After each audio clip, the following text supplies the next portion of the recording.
Speaker, there's a reason why the EU, an international body which has the right to interfere and to like have some level of like intervention in its countries, is one of the most globally recognized economic blocs where countries literally work so hard to join because they acknowledge the benefits that you get when you are in a bloc, when you're in a trade group, which actually has power over its member nations in a way, where it actually has power to intervene and to interfere. Okay, firstly, a few pieces of setup and then some substantive. Firstly, setup in terms of characterization. Firstly, what do we think that abandoning the ASEAN way looks like under our side of the house? So what do we think this type of interference looks like, which is not present under the status quo?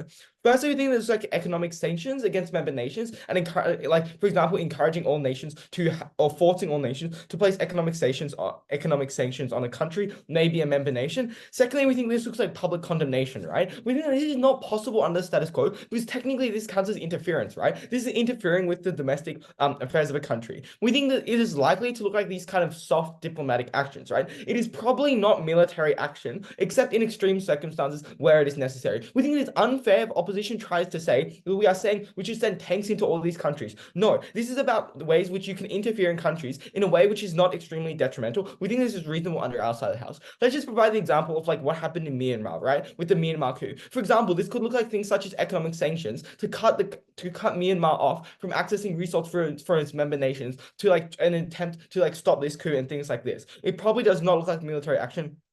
We'd like to make that pretty clear.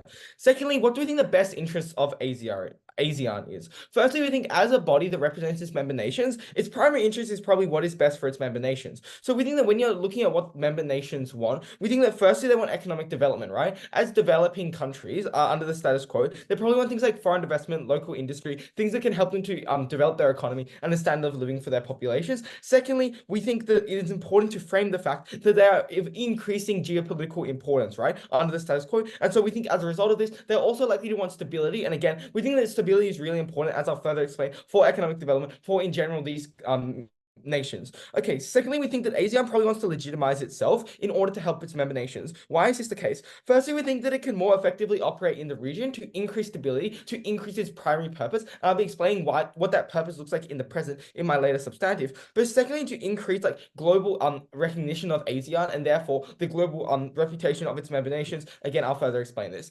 Now to my first piece of substantive is why does it increase stability in the region? I'd like to frame that stability is vital for any country to achieve proper economic development, to achieve its full potential, right? Because stability is required for investment. Stability is required for business to be done. And I think stability and reputation are two key metrics which we should look at when framing this debate. Firstly, mechanism is deterrence. We think when you have this idea that ASEAN is able to interfere in member nations, just this alone necessarily means that there will be like a lot of nations who will not take destabilizing actions because they have this like threat of ASEAN if they take severe action, right? And why do we think this is positive? Firstly, we think that you get way less destabilizing events like coups and things like this. We think deterrence is an extremely large factor in this, and this is like I think a lot of this is because this is likely to be done well. Why do you think it's likely to be done well? A few pieces of explanation.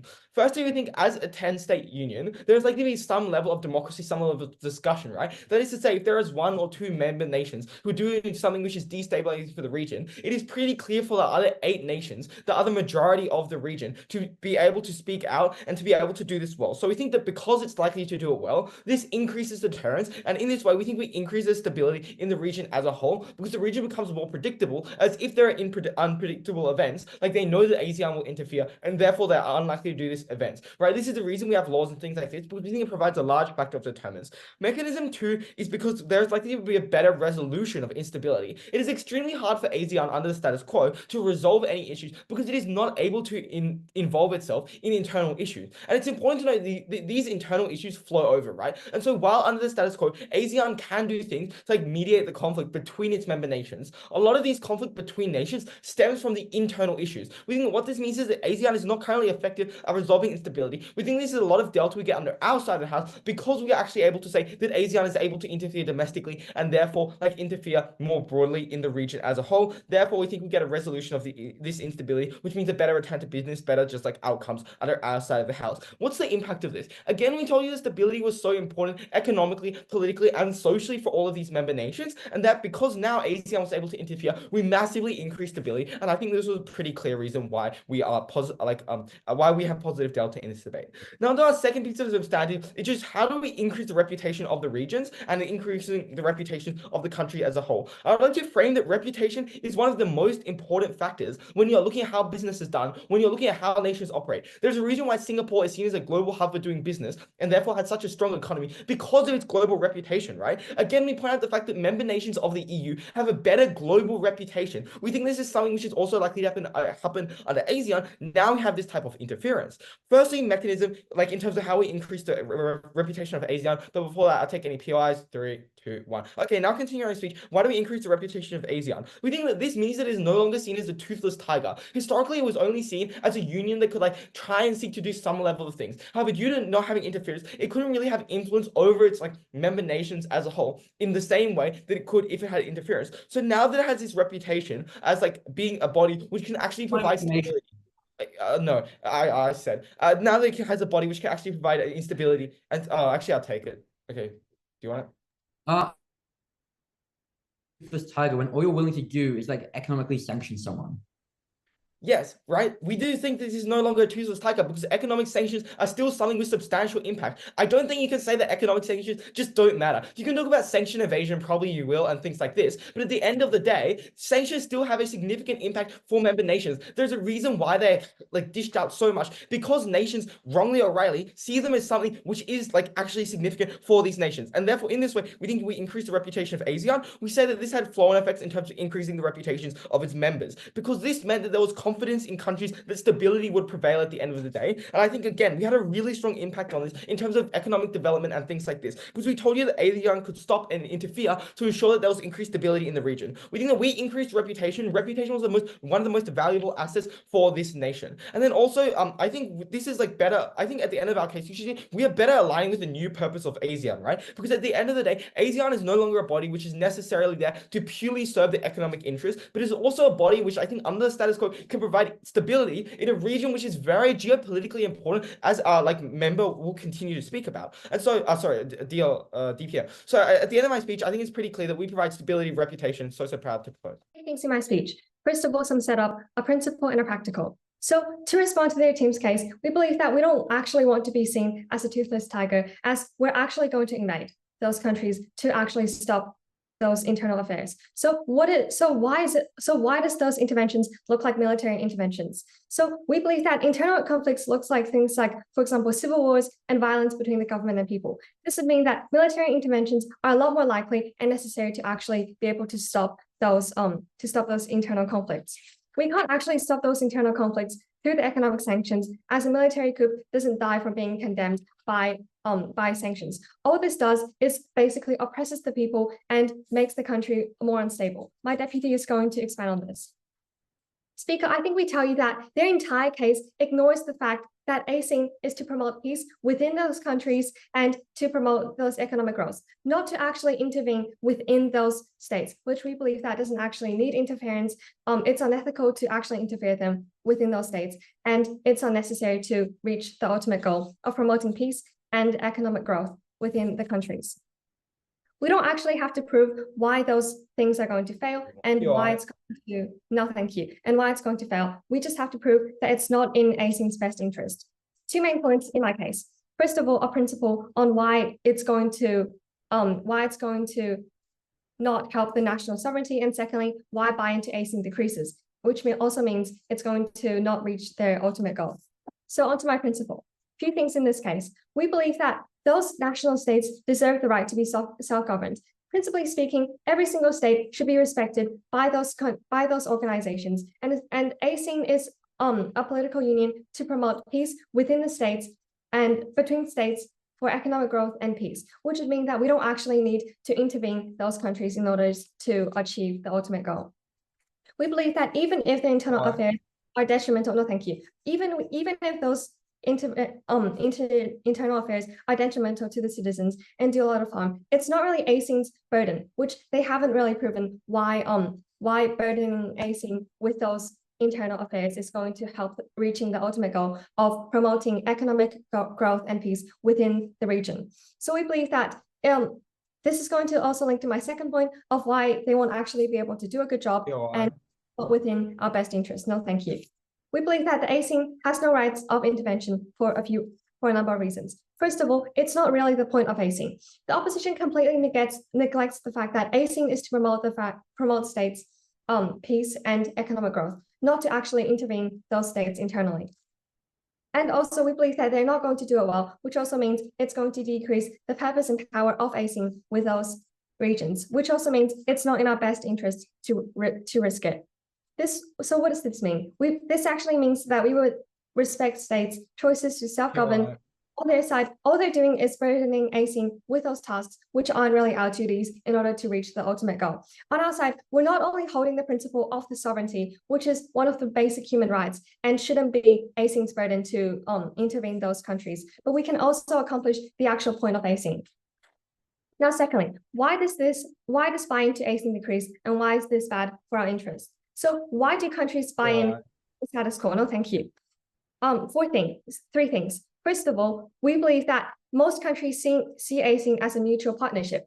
By allowing ASEAN to intervene within those member states, they wouldn't be seeing ASEAN as a mutual partnership, but as a threat. So what this means is that usually it's going to be one country calling all of the shots by conducting those military interventions within a number of states, which would mean it's going to look like things like, for example, specific alliance structure, which we believe, no thank you, which we believe isn't the point of ASEAN. ASEAN right now is having a balance between all of the countries having their say, having their balance, and making sure that they all get their voice out. By allowing them to intervene in those member states, we're basically building a hierarchy of power structures, which means they would see ASEAN as not a mutual partnership, but as a threat.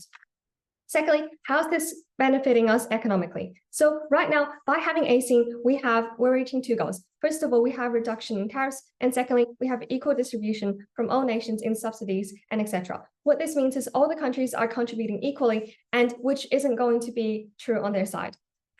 Thirdly, this is promoting peace in regions. So we believe that this is one of our best options to not intervene and in our best interests, as we have limited capitals, which we should be spending on other things instead of actually spending that on internal affairs.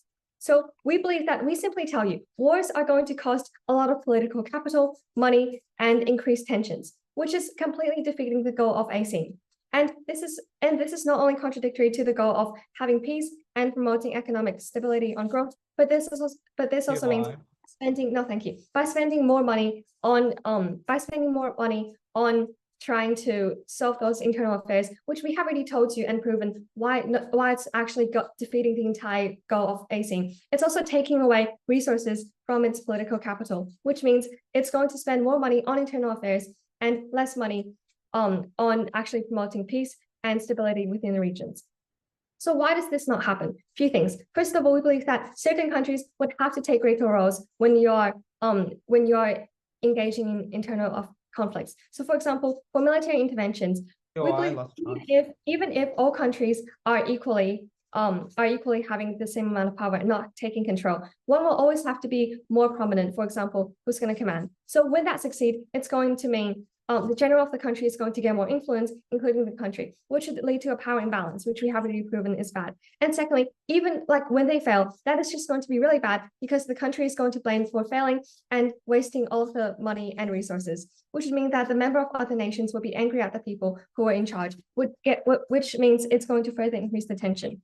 Thirdly, economics. So we believe that now countries are obliged to support a conflict, whether it's monetary, which is going to cost a lot of money, or military, which is also going to cost a lot of money. Those countries in ASEAN, being Indonesia, Malaysia, and other countries, aren't actually that rich, which means they're going to be further financially burdened, which defeats the entire purpose of ASEAN to promote economic growth. So what this means is you're not on their side, you're not only increasing tension, you're not keeping the peace, you're not giving them right to self-govern, and burdening ASEAN with those unnecessary interventions, which isn't necessary for us to reach the goal, but it defeats all purpose of ASEAN while depleting countries of their political capitals. For those reasons, we're proud to negate. Thank you.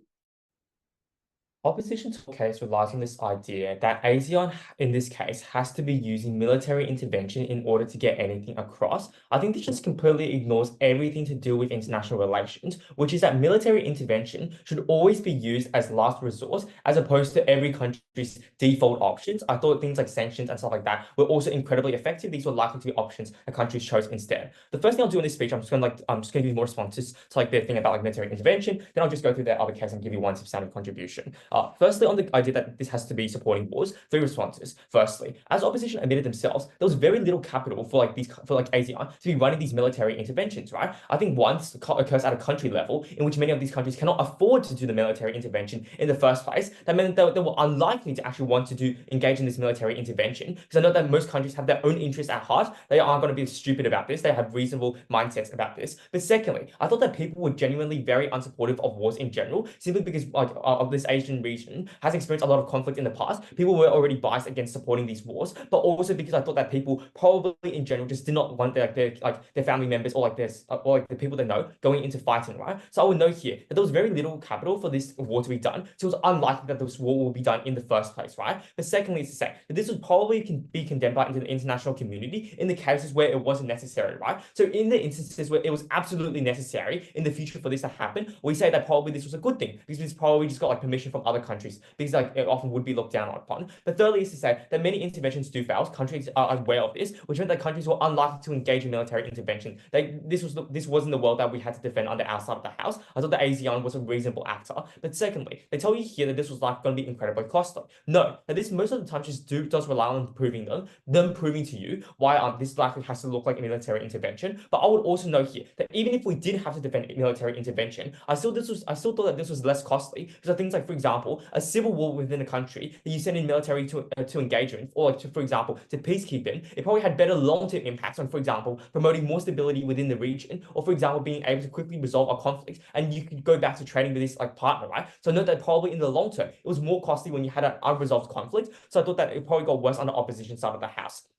Next thing they tell you here was that this organization would still look like a toothless tiger, like if it couldn't do any military intervention. I think this just ignores like everything I told you at first, right? We told you at first, which is to say that sanctions are effective. They're made under the status quo so that they are able to hurt countries and be able to deal with countries, right? But I'll just also secondly note here that under the status quo there was a difference, right? Because under the status quo they still have to do things like, for example, have economic integration with countries that they don't necessarily agree with, or for example in countries such as Myanmar that are literally just abusing protesters and killing off protesters or running a coup, right? So I would note that even if you didn't believe that sanctions in itself was effective, I thought that the very fact that these countries now were able to do things like, for example, stop having to support these countries in order to show that they are against these actions of the countries, I still told you that was a benefit in itself, which made ASEAN actually have a tooth and not be a toothless tiger, right? But I would just note that the opposition also needed to be just exponentially more comparative, because under their side of the house, they were unable to engage in any forms of intervention, but under our side of the house, we are able to engage in some form of intervention, which is that we were able to do things like, for example, sanctions, or even speak out against these countries and reflect the country's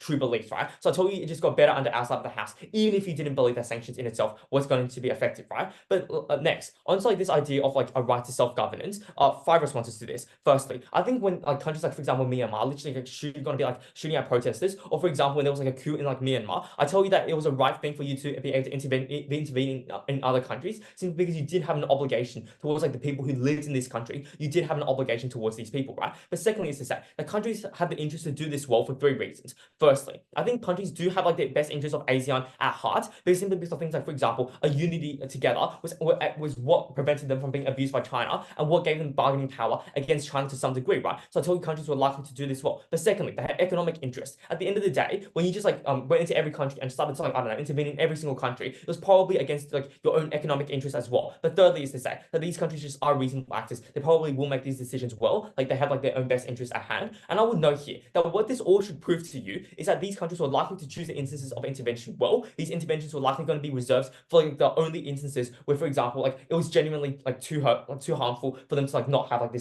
their opinion spoken out against, or for example, when people were literally dying, like dying, right? But thirdly, I tell you here that that ASEAN was created in a different time with different goals. So yes, when ASEAN was created, like this was the goal of ASEAN, 100%, right? But I tell you that it was created during the Cold War period, when at a time when the world was like bipolar, when it was either the US or Russia, right? So I tell you, it was much more easier for you to say that we're all going to be united together against like Russia, or like to fight against like the spread of communism, right? But I tell you that under the status quo, it was significantly more different when the world has shifted into a multipolar power, where there was so many different powers that you no longer could have like this face of unity anymore. It was exponentially more difficult, right? But fourthly is to say that they just have a choice, right, of whether or not they want to engage in this conflict. Like even if like some countries, like they have like just a choice, right? It isn't say like you have to do it. Like we aren't creating resolutions where like you have to like enforce like other countries. But fifthly is to say, we just point to examples of organizations like the United Nations, which also had the power to be able to intervene in other countries. I tell you that it was something that was already like set as like principally just like in our world, right? So I don't think like this right to self-governance really counts in this debate. I'll take any POIs if you have one. 3, 2, 1, closing, last chance. Okay.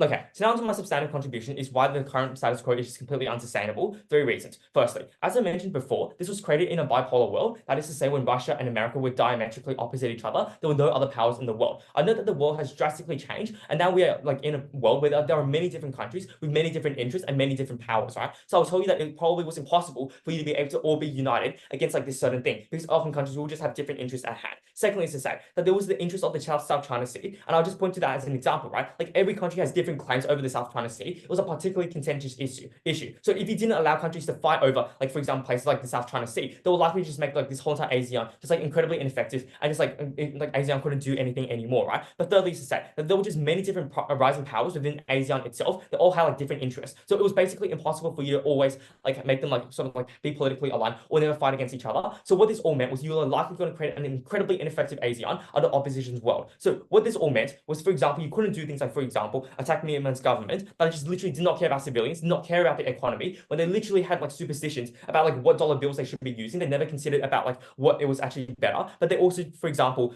this also looked like, for example, the African Union. You were likely to turn the ASEAN into that simply because like it probably just couldn't do anything, right? Why is a divided ASEAN better than that is dysfunctional? Because I thought that some cooperation is better than none. For example, being like united against China to some degree was really in the economic interest of ASEAN. So proud to propose.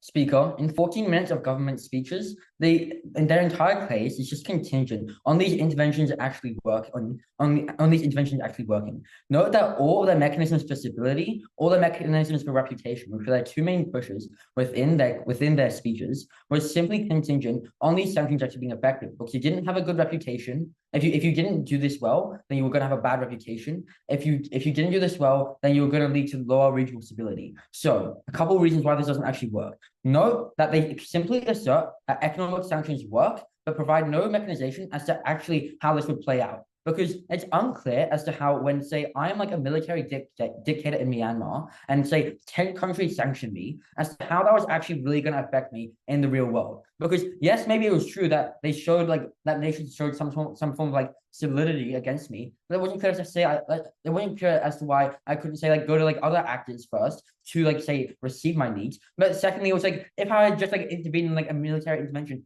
it wasn't exactly clear as to how I would like be importing a lot, considering that like I'd like just like intervened, and then therefore like I wouldn't like I would probably be like focusing on like consolidating my control rather than say like trying to trade with other nations, right? Secondly, note that their mechanisms for why you have your own interests at heart, but all these nations explains as to why these economic sanctions actually won't be very powerful. I think it's pretty unilaterally agreed that nations within the ASEAN, they're pretty economically like struggling. That's why this union was created, but also they don't have like much political capital. That's why this union exists. But note then that insofar you believe that characterization from side government, then you also all believe that so that you couldn't actually sanction that much. You couldn't actually say pull out these nations that much. Because say like it was like a small nation you were sanctioning. Say it was like a smaller nation you were sanctioning. Just know that like say you rely a lot on like exporting to them because like they probably like needed a lot of goods. But not that like say it was like a larger nation like Vietnam, which just experienced a coup, you couldn't actually sanction them that much. But you were probably extremely reliant on them, and that was going to be really bad because it meant that like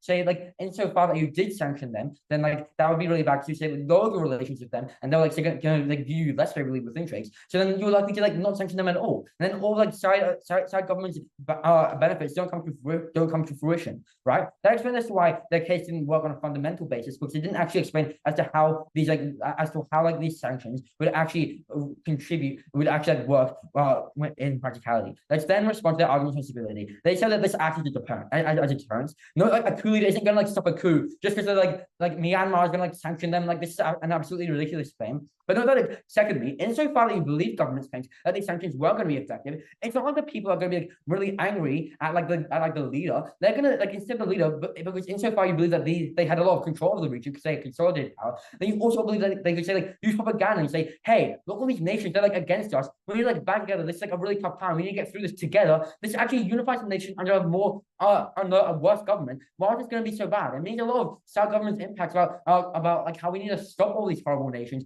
coming through all these like economic sanctions, actually like make these nations far more extreme. Because now let's say you provide them the capital to give a justification for their regime, rather than say it being like isolated in them just like having like invaded. And they tell you that you get better mediation. It's pretty hard to, I don't really understand how you supposedly get better mediation when you're quite literally like actively harming that country right now, because like insofar that like you're like actively harming a country which was the government's entire push, then you also believe like you don't really like that country and are unlikely to cooperate with them. But insofar that you were likely to cooperate with them, note that like in the long term, which is where South government tries to succeed, you are far less likely to actually cooperate well because you have that like say like history of like them having strong arm doing like an agreement which you generally like. That meant that you would say less likely to contribute to the ASEAN economic union within the future. That was so bad for all the reasons that government gave as to why you all care about the future of no, thank you. They then tell you that you're okay. They then tell you that you have like the right to intervene. Even if you were like did have the right to intervene, we just told you at least as to why these interventions were going to be done extremely poorly. But insofar that they were actually done well, we still tell you that everlasting effects. We thought we told you that insofar that these were going to be effective, you essentially like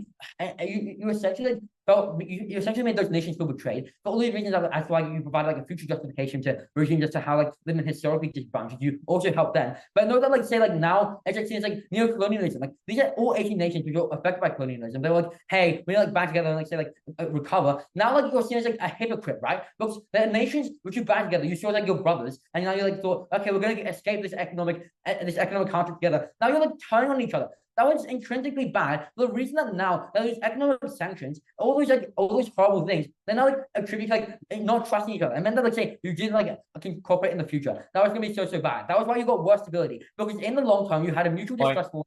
Yeah, I'll take your point. Wouldn't countries be more unsupportive of ASEAN if they couldn't do anything to other countries and therefore they just become more unstable? We just think that like what do you mean? Can you like rephrase?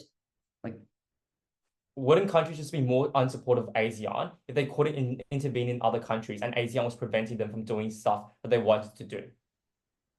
We just tell you that like if it was like in ASEAN's best interests to like not invade, then like considering that you like bought into that economic union, you probably thought that economic union had your best interests at heart, so you probably ought to listen to that economic union. So then on reputation, they try to say, oh, you're no longer seen as a toothless tiger, and I think first response is just to say EU is still content for like not doing more in Ukraine. It's unclear as to why this is true. Secondly, note that you can like simply like dodge these sanctions. We explained this response earlier. Thirdly, note that like you go from being respected from seeing like as like non-interventionist and you're highly respected that from like only willing to go halfway. Why that one's so bad? It was because it meant that like countries were like less likely to work with you. You went from like being like respected to not intervening and respecting other countries. So now only being willing to like go halfway in terms of intervention. That was so bad because like meant you even it was seen as like worse than the toothless tiger. It made you seem like a coward. It made you seem like you weren't actually able to like implement real change. That was why it was likely for these countries to invade. That was why all our harms came into fruition as to why these invasions are so horrible. They don't tell you like there are fallen effects to these economic benefits. These economic benefits don't exist, quite frankly. And they tell you that it's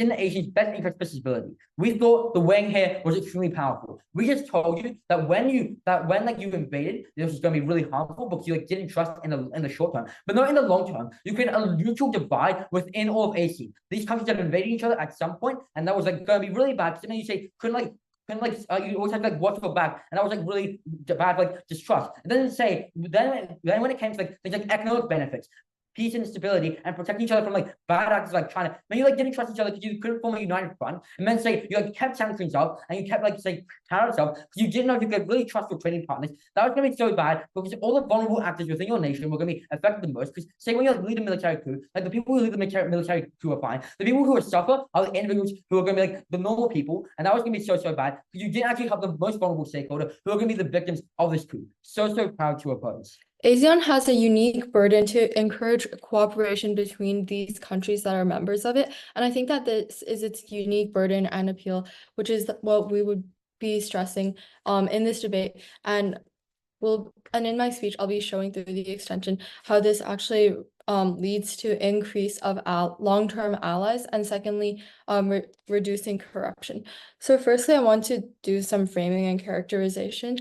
One is in terms of like the mechanization. I'd say that like we would implement like the voting system as when you're taking collective action to like when you're choosing to intervene. And so I think that what this means is that there's going to be like intervention is going to be something that happens after discourse between the countries. And why this is uniquely beneficial is because discourse allows for these countries to actually like create unity instead of like taking separate action and stances against one country when they need to take intervention. And then secondly, in the long term, I think this provides stability because it means that these countries actually have more active cooperation instead of just being members of this group, but not really taking any action against other countries in this Point of group. information. But then secondly, in terms of incentive, I think that first the incentive is peace, but we'd like to take this a step further and say that we don't just want stability, as OG said, but we want to have like further cooperation and long-term allies with other countries. And I think that this is uniquely more achievable on our side when you have like the cooperation within ASEAN, because you're able to get like more long-term connections and actually able to like, for example, like work together with the other like diplomats or like officials of the other country to be able to like go against like a common like country to take common action. But then secondly is that on our side, we would argue that like one of the key incentives is for equal cooperation in this group. And I think that this is only achievable when you take intervention, because this means that you're actively keeping authorities in check. But then finally, why is it ASEAN's unique burden to take intervention action? OO told us that this is not ASEAN's burden because like the internal conflicts of a country have nothing to do with like this collective group. But I think that this is uniquely their burden because firstly, the welfare of like these nations that are part of this group are inextricably tied to like the internal affairs of other countries. So for example, like a lot of these countries rely heavily on like trade with other countries. And so when there's like so like whether or not they take like economic sanctions on another country affects all the countries that are also part of this group. So I think that this is like a unique platform for Asians for them to be able to make a collective decision. But then secondly, in terms of collective action, I think that this is like one of the unique places where these people can actually take collective action and engage in like diplomatic discourse. And so I think that this means that there's actually more fragmentation when they are separate and they don't take intervention together. Now I'll be moving on to our extension, which is that firstly, we're able to increase like long-term allies and cooperation with other countries when ASEAN takes intervention. And there are like two main reasons to why this would happen. Firstly, in terms of incentive, I think that like as we've established before, like these countries do not want conflict and they don't have enough resources on their own to be able to take intervention without creating like harm to their own country. But secondly is that I think that by creating long-term allies, they're able to get like this more sustainable economic development when they're able to like partner with other allies to Information. ensure that they're like actually getting like a stable trade with these other countries and like when they do enter like times of crises. But then why this is unique to ASEAN is that firstly they're able to cooperate, but then secondly is that before when they're not interfering, they don't get long-term connections. But now when they are like allowed to interfere, then it gives them more opportunities to create these connections. And the impact of this is that firstly, countries are more able to, for example, more willing to, for example, provide refuge to like war victims if they're cooperating with another country that's affected by this. And I think that this has a huge impact in this debate, which is that we're able to actually protect the minorities and the stakeholders in this debate.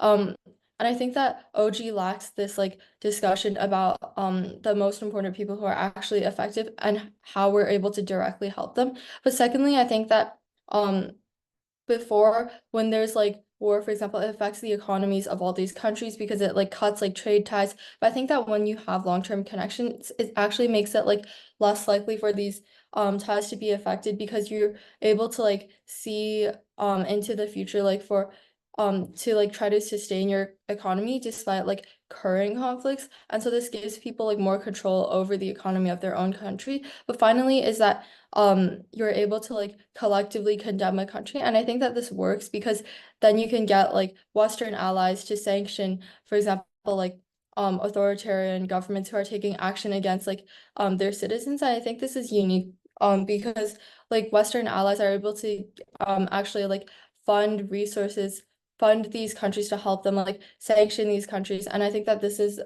like unique to our side. Before I move on, I'll take a POI. Yeah, we just want to ask, what happens when these interventions fail? I think that there will be times when the intervention doesn't work, but our side's burden is just to prove that it's less likely to fail if you're doing it as ASEAN. And I think that we've already explained that when you have this unique ability to cooperate with the other countries, then and also form long-term allies with Western nations and like other nations in ASEAN, then it's less likely to fail. But secondly, on the extension of reducing corruption, I think that a key piece of characterization in this debate is that most countries have in this area have like authoritarian governments. And I think that ASEAN has a unique opportunity for diplomatic cooperation to keep these authorities in check because everyone has an incentive to create equal cooperation within this group.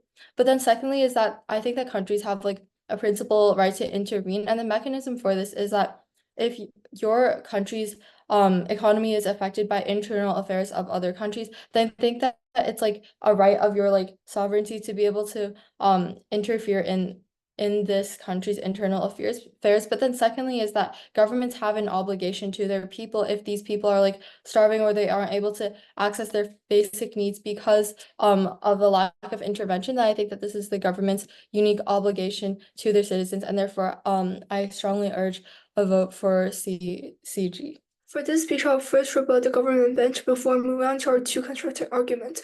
So the major argument that the government side has been bringing about is about cooperation and making collective action is only achievable under the side in which they do not have like they can interfere freely with the member nations. However, we have two rebuttals for this. First of all, there's unequal power dynamics. Without the non-interference principle, the more powerful member states will dominate the discussions and the decision-making process. This could lead to an imbalance of power where a larger and more influential country impose their will on the smaller and less influential ones. Therefore, they are undermining the equality that ASEAN strives to maintain, and we believe that this is actually quite likely, given that the economic situation between different ASEAN members are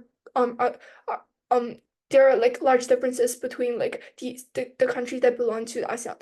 And the second reason as to why cooperation wouldn't be likely is because of these countries, they have like competing agendas. Abandoning the non-interference policy could inevitably lead to the competing agendas and increased friction among the member states. Instead of fostering cooperation between the states, the approach will result in fragmented interests and priorities, making it even more unlikely and even more difficult to reach consensus and effectively address regional issues. POI in the chat, thank you. And moving on to the second argument that the government side has bringing, they are talking about fragmentation, and they tell me that with this abandoning this policy, they are going to be fragmented because these countries are unlikely going to have unified approaches when solving issues. We have two rebuttals for this argument. First of all, we believe that on their side, they are more likely going to be in risk of like the fragmentation, because if the principle of non-interference were being abandoned by these nations, it will lead to fragmentation with a lack of cohesive actions. Instead of having a unified approach, the member states will engage in unilateral actions or impose their own agendas on other countries, therefore overall weakening the effectiveness of ASEAN. The second reason as to why it is untrue is that the consensus-based model of ASEAN ensures that decisions are made with broad agreement, which inherently checks any single state's authority. Abandoning this approach could be detrimental, as it will lead to a scenario where decisions are driven by more influential members, reducing the overall accountability of all states involved, and potentially will even lead to imbalances in regional governance. So we see that this is definitely we definitely do not want that to happen when more influential nations are in charge of these other weaker and overall less effective influential nations. We believe that the overall problem solving will be less effective. So now move on to our two constructed arguments, which is first about why we are preserving the regional stability. So we see that the principle of non-interference have been very important in ASEAN's diplomatic approach since its funding over a lot of decades. Southeast Asia has become a region of significant political diversity, ranging from democracies to monarchies and authoritarian regimes. So we believe that the different system in each country has been varying a lot. Therefore, the ASEAN way, in which it emphasizes on interference, has allowed these diverse nations to coexist peacefully without external pressure that are being pushed on either one of these nations. And we think that when these pressure are being imposed, they can exacerbate the internal conflicts. This approach has been very important in preventing conflict from happening over the national borders, which is especially crucial in maintaining the country's peace, as all of the countries in this league has shared complex historical tensions and territorial disputes. We see that once they have to abandon the non-interference policy, it risks escalating the conflicts between the nations. So, for example, in the South China Sea, which multiple ASEAN members, including the Philippines, Vietnam, as well as Malaysia, have been having territorial disputes with China, the region has experienced heightened tension due to these disputes. However, we believe that the major way that these that the conflict didn't really escalate despite the dispute and dispute between the nation is because of the country's non-interference policy. Countries such as countries might increase their criticism once like the other nations have been interfering with this issue, then diplomatic pressure can exacerbate the tension between these nations. And we believe that this can also lead to destabilization overall, as country will engage in mutual criticism as well as mutual intervention. The situation in the South China Sea could become more violent, with increased risk of military confrontations. This result in stability will undermine the regional peace and security that ASEAN has worked towards for a very long time. And because it is always upholding the value of non-interference, it is only likely that these that the conflict didn't further escalate. So why is it unique from the opening bench? We tell you an example about how this involvement will cause the escalation of conflict, and only with non-interference, these conflicts aren't likely going to happen. Now, move on to our second constructed argument, which is about ensuring ASEAN's unity and cohesion. We see that ASEAN decision-making process heavily relies on consensus, which is the principle that is facilitated by the policy of non-interference. This approach ensures that all member states have an equal voice, and the decisions are made because of collective interest, rather than just focusing on one country specifically. Abandoning the non-interference policy will lead to a breakdown in the consensus process, as countries might start pursuing their own agendas at the expense of regional unity. So we see that on our side, we're the only side that helps peace to be available, and we see that only with peace we are able to develop the country's economy and facilitate trade between member nations as well as the rest of the world. So for all of these reasons above, we are so proud to stand on the closing opposition. Thank you. I think opening has convoluted cases pretty confusing because even after a substantial amount of times, the goals and results of what comes out are unclear. In a government's world, the most vulnerable in a political massacre are the victims. The moment they're masked over by excuses of poor facilities and a perpetuating status quo, that is when bodies get euthanized and government side cremates the desperate souls. The purpose of a union is to ensure that all of its members are safe and well, not to ignore and overlook suffering. I just want to get into clarification before anything else. I just want to point out that countries are not stupid. These member states of the ASEAN Union are not stupid. They're not unaware. If there's a huge risk that comes with when you actively interfere, that means a member state of ASEAN member states of ASEAN aren't going to that likely engage in the first place. Choosing to interfere is a choice, not an obligation. That means a lot of government's case about guaranteed failing isn't as grave as it may seem. So then I just want to get into some characterization before. What is the interest of ASEAN then? I want to expand on this by saying they probably want to get more trade, better economic policies. They want to get unity. They probably want peace for the most vulnerable to be able to alleviate war crime and more global recognition. I want to stress on the status quo because firstly, ASEAN's current approach avoids getting involved in member countries' internal problems, leads to conflicts or human rights abuses, and that's what makes them occur. This can mean serious problems are left unresolved, and because of these ASEAN's current approach to this means that a lot of human rights abuses and conflicts are still going to perpetuate. But secondly, victims of massacre or political crime are oftentimes neglected and seen as just a number on a scale or a graph, i.e. the Rohingya in Myanmar or politically fueled massacre. But lastly, I just want to point out that ASEAN's economic status is still increasingly susceptible to the world's fluctuating market. So then lastly, on the incentives of the members of ASEAN, I think for the most of the populations of the members of ASEAN, they probably want resolution and peace in their own internal community. They want to get global and geopolitical representation. They probably want increased and better economic policies and political peace that recognizes for everybody, right? But lastly, they're selfish. They don't want to take risks where they're going to be gravely harmed. So then I just want to firstly focus on OO's extremely negative case. They tell you, firstly, this creates instability because ASEAN creates political peace and economic growth in currently the status quo. By straying away from this interest, it becomes unstable and falls, and ASEAN becomes a direct threat, and equal distributions from each country right now is going to be destroyed on our side of the house. The response here is simple. Firstly, I think that this argument is mainly an assertion. Why is it that suddenly when we stray from the ASEAN ways, that instability will directly come and inequality distributions will come? I think that there are no direct mechanisms or analysis that directly link this. I don't think that they should be credited that heavily. But secondly, I would actually argue otherwise. ASEAN does not create political peace. Sure, it has economic growth, but the political peace within the individual member states is not achieved. If you have a union one day full of individualistically, politically fragmented members, that is when, even if you appear as a whole, it is just direct chaos when you just look at it on an individual scale. But thirdly, I think my member tells you that direct intervention is a choice. Member states aren't stupid. If they know that this will cause further conflict or make their own economy fail, I'm pretty sure they will pull away. Also, there's a voting process that we introduced to you, right? But then I just want to focus on their second argument, where they talk about how it creates power imbalance when a country fails and interferes, and there's limited capitals that you should be spending on other things.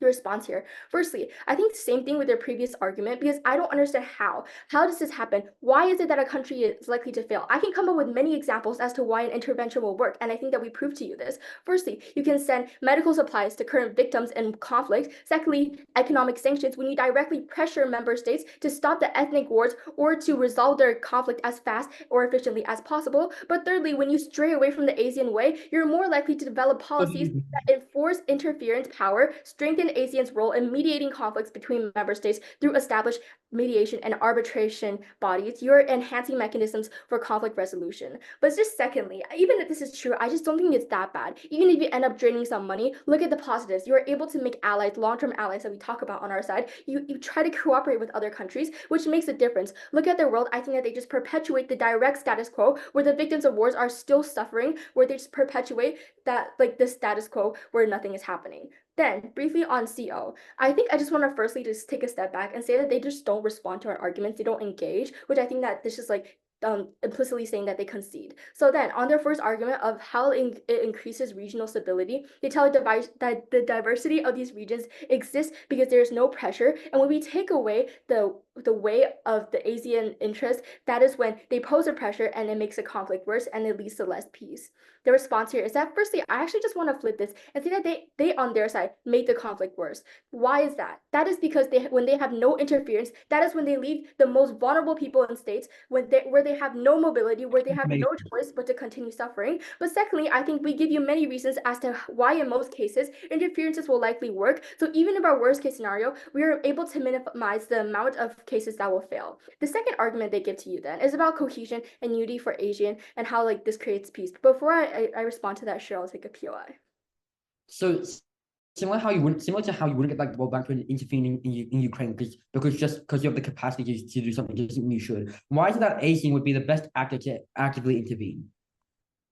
Because you're in a union. That is because you are a union together. If you are in a union together already, that is when you're working together. Like you have a team of people and you're like working with a team of people. That is when you have to ensure every single member is able to like be at peace. I don't really understand this POS. So then on the second argument, where they tell you about cohesion and unity for ASEAN, they tell you this leads to peace. I don't think that they really developed this argument as it like comes out in like the last 1 minute of their speech. But I think the same thing applies like for the rebuttal prior. I think that we are able to minimize the number and occurrences of failure that will happen. So then, lastly, why we are better than OG. I think that their arguments lack mechanization that we directly feel. They tell you that they'll increase stability, and I think there's a lack of mechanism as to why abandoning the ways will increase stability. And they also tell you about wanting global reputation, but I think they also don't really explain how that directly manifests. So why we win then? Firstly, we universalize this debate. We talk about the most vulnerable stakeholders in this debate. Secondly, we actually contextualize this debate further. We set up the debate better by telling you how economic sanctions could potentially work,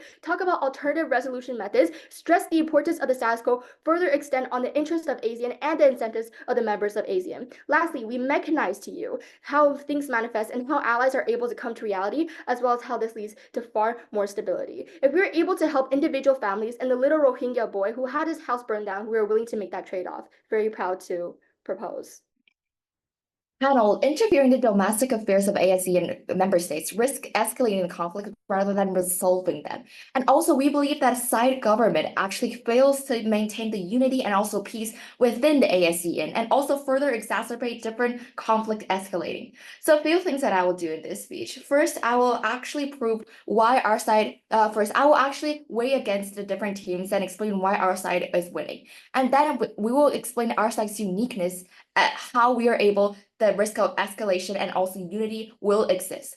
So basically in terms of like opening a government, right? So basically for the whole government side, the opening government actually have two main argument, which is the first one on stability and the second one on reputation. We believe that our side have two direct clashes on this argument. The first one is stability. We believe that instead of promoting stability, it will create instabilities because of the point of like there will be escalation among conflicts, right? There is a response which is it is optional, not obligated. However, in terms of like it is optional, when there are small conflicts, actually people will help, right? But in terms of like there will be big conflict, which they have said they are a unity, they are a whole team, so they will help each other. In terms of like huge conflict, according to their analysis, it's unlikely for them to help. So that actually exacerbates like not unity within this ASEAN association, because people will believe that why you help them but not help us when we're in a more vulnerable stakeholder, right?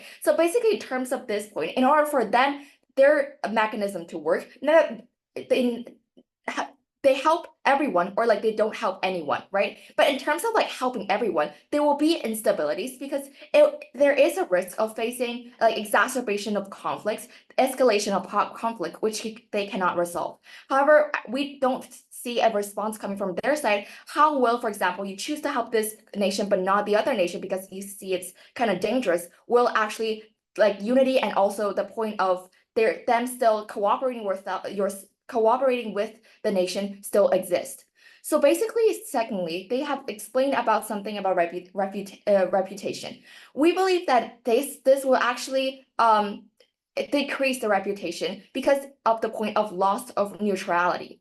ASEAN strength lies in the ability to mitigate disputes and also foster cooperation while maintaining a neutral stance. However, interference can erode this neutrality and also making ASEAN appear as an active participant, which and also have a deterrence for other nations to actually further cooperate with them.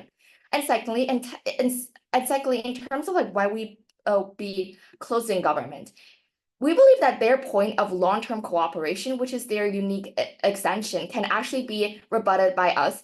Firstly, we have told you that the long-term relationship is based on acceleration of economic growth of all nations and all social progress and also development. At the same time, there will be no inner conflicts between the ASEAN. We believe that there will be inner conflict on site government because in terms of like their voting characterization that they have given you at the start of their speech, we believe that in terms of like voting to solve, for example, Myanmar, but not solving, for example, Indonesia, there will be corruptions and also there will be segregations between nations, further exacerbates this inner conflicts within this whole association. And now it's up for PLI. Fragmentation, like we told you at OG, probably will exist in both worlds. Isn't it better when it is public as opposed to kept in private and every country just fights with it while trying to hide it? Okay, so basically in terms of like I don't think it will exist on our side as well, because at the same time when there's no interference for all the countries, for those members, we believe that their things, whatever is their civil war or like the war or some conflicts or disputes between territory, it's their own business, right? They don't have obligation to help you, so that they won't actually rely or they create segregation. However, in terms of like government side, when you choose to help a nation but not helping another nation, they will increase those kind of like disputes within the association, which is actually not the goal which any side want to achieve, right? So basically, in terms of, I don't think it is the ASEAN's burden to actually solve the issue and protect the territory or other internal or external conflict on other countries, because we believe that as ASEAN, the most ideal world for them is to heavily rely.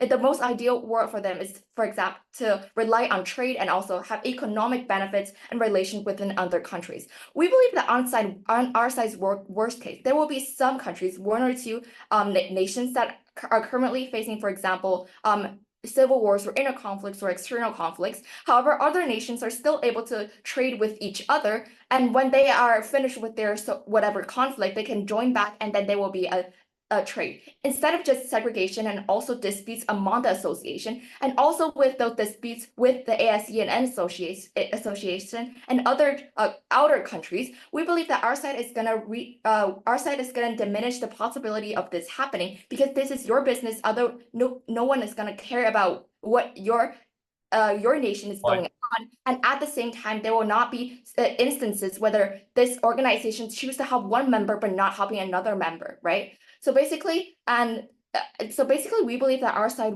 win against opening opposition, because we are able to tell you the unique benefits that creates more impacts towards the people and also this association. Because we believe that our side, in terms of like the risk of escalation, we believe that the impact is huge, because there will be terms of like severe regional instabilities and also humanitarian costs.